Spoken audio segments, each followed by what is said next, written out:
Well, hey, welcome to the watch list. We're going to be talking about The Fall Guy, and it definitely brings those who are behind the camera or who aren't as necessarily recognized as much. It's the stunt team, those stunt men and women who find themselves doing all of the stunts for the big stars, and we're going to be talking about this film that really is an ode to the stunt man. Or the stunt person, if you want to put it. I'm looking forward to talking about it. This is a completely different film than probably what we've seen so far this year, but it is just a blast, and on so many different levels, you probably could say that. So what are your thoughts on this one, Ben? In a word, fun. Like, if you want to go for a blockbuster popcorn, turn your brain off pretty much, even though it's not really off, but you're just going in there to enjoy what movies can do. That's what The Fall Guy is there to do for you, and it does very, very well. There is a story that kind of goes along, but man, this one is about the stunt work. I mean, it is incredible, pretty much from the opening sequence all the way through to the end. It makes it a little unbelievable at times, but it does make it fun. Do you reckon people need to even know, Russ, that this is sorta a remake of that 80s TV show, The Fall Guy? No. No. Because do you remember it more than I do? I do remember it, and I remember the truck. I mean, because and kind of the nod, again, spoiler alert. For those who actually saw the TV series, there's a whole nod to it in regards to the truck, because the truck is almost a character in the film itself. So this is really just a story that's kind of meant to kind of highlight stunt work and all the things that they do. But then on top of it, there is kind of a fun storyline. And what I loved about it kind of took me back to a different era as far as the action, was that there's also a fun romance, because I really think that what makes this work is the chemistry between Ryan Gosling and also Emily Blunt. They have chemistry, and I really found that was really what made it work in so many ways. I thought it was more just Ryan Gosling himself, hands down. That didn't really matter who else was in the movie. He was fantastic.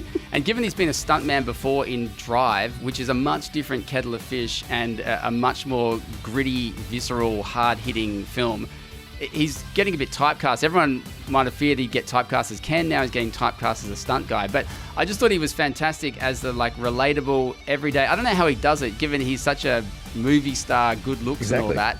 But he actually makes you feel like, I'm just some guy and I'm knocking around. And he's got this cheeky charm about him. And he gets battered throughout this movie. You keep talking about the stunt work in this. And this is clearly a storyline in service of the stunts that are just connecting one stunt scene to another, but Ryan Gosling does a really good job of selling that along the way and just being this guy who constantly gets thrown out of windows or jumping off this or crashing something and getting back up and trying to save the day for the woman that he loves, Jodie. And yeah, I thought he and Emily Blunt worked well together. I got a bit sick of how sort of almost juvenile, in a nice way, their relationship is. I'm like, really? Like, she's trying to direct her first movie that's got this massive budget. There's a movie within a movie in The Fall Guy, and a lot of that you see is like really entertaining.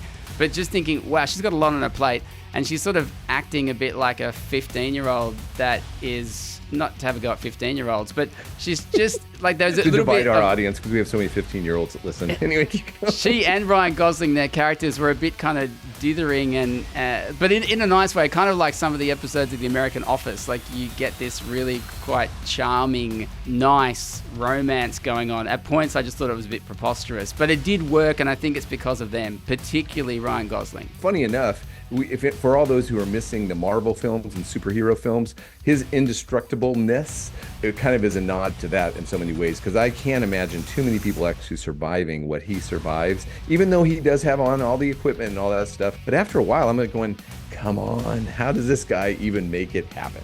Didn't you find it was a huge throwback to 80s movies, even more so than the Fall Guy TV show? But for anyone who has seen any amount of American action films in the 80s, with guys like Bruce Willis, Arnold Schwarzenegger, Sylvester Stallone, it reminded me of that, where it's just gleeful about how absurd this whole thing is and how it's really just a celebration of the human person and what it can do and what it can withstand as it gets blasted around Sydney in this case.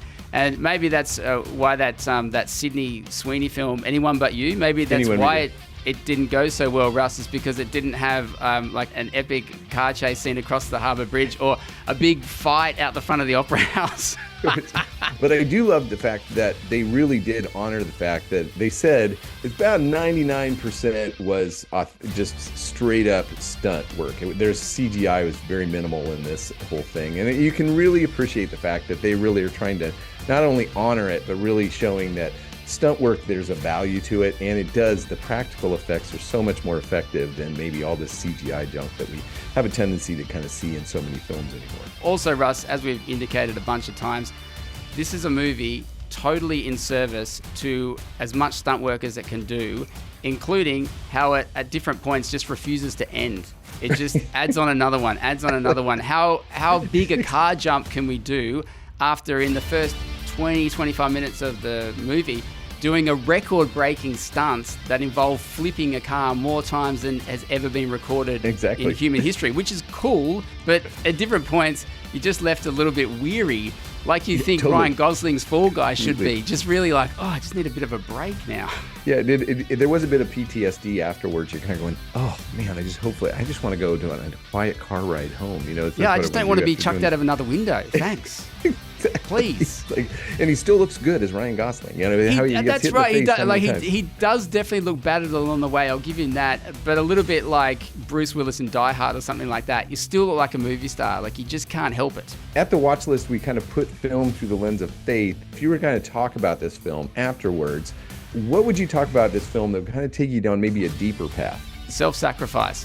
As much as you were saying that you don't think too deeply about this, I did at the time notice that the Colt Seavers character is remarkably selfless at many points. It was particularly for Jodie, but it was also somewhat for a higher cause. But whatever the case, there was a lot of putting your own body on the line, your own self on the line, irrespective of what that was going to do to you, because you were trying to save or rescue others.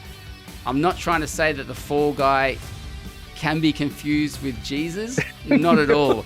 But there are some trace elements in the way in which someone would do such incredible things, even at their own cost, that as I'm watching this, I'm thinking, I do not think anyone intended this, but the pointers, I think, are there to the amazingness of somebody doing that. And then you extrapolate that out to, well, the amazingness of what Jesus did for all is mind-blowing. But that was probably the deepest thing I got out of The Fall Guy. I was really struck by Colt Seavers' self-sacrifice. That leaves us with coming to the conclusion of the watch list.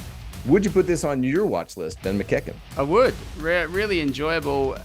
It goes on a bit too long, and there are some wonky things along the way, but overall, this is what I think a lot of people go along to movies for.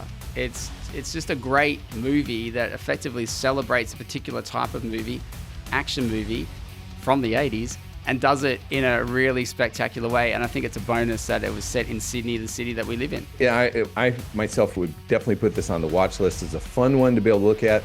It definitely just makes you smell popcorn. You want to go see it. Also, I think you really need to see it on the big screen to appreciate it, because it is just massive as far as what they bring. But then on top of it, to be able to showcase this beautiful city of ours on the big screen too, in such a great way that they really honor it that way. I think that it's worthwhile seeing, really getting out to see and supporting this in cinemas and enjoying some time with some friends and talking about it afterwards. And so you don't have to be a stuntman to do it. You can go and do it on your own, so that you'll be able to enjoy it that way. So, hey, Ben, thanks again. I really loved having you along. It's great getting to go see the movie with you, but then on top of it, to be able to talk about The Fall Guy. And Ben McKecken is on Hope 103.2 and also has various podcasts that you can subscribe to on at Hope 103.2, but also on the YouTube channel. Make sure you check out. You get to see his mug there. He doesn't have to be put back in the background again. He's actually right there for you. So make sure you're subscribing to the YouTube channel, going to Hope 103.2, and make sure you're checking out Real Dialogue Reviews, REEL dialogue.com.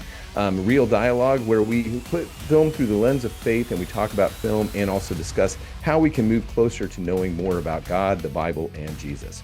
So thanks so much for coming along, being a part of the watch list, and we hope to see you at the movies.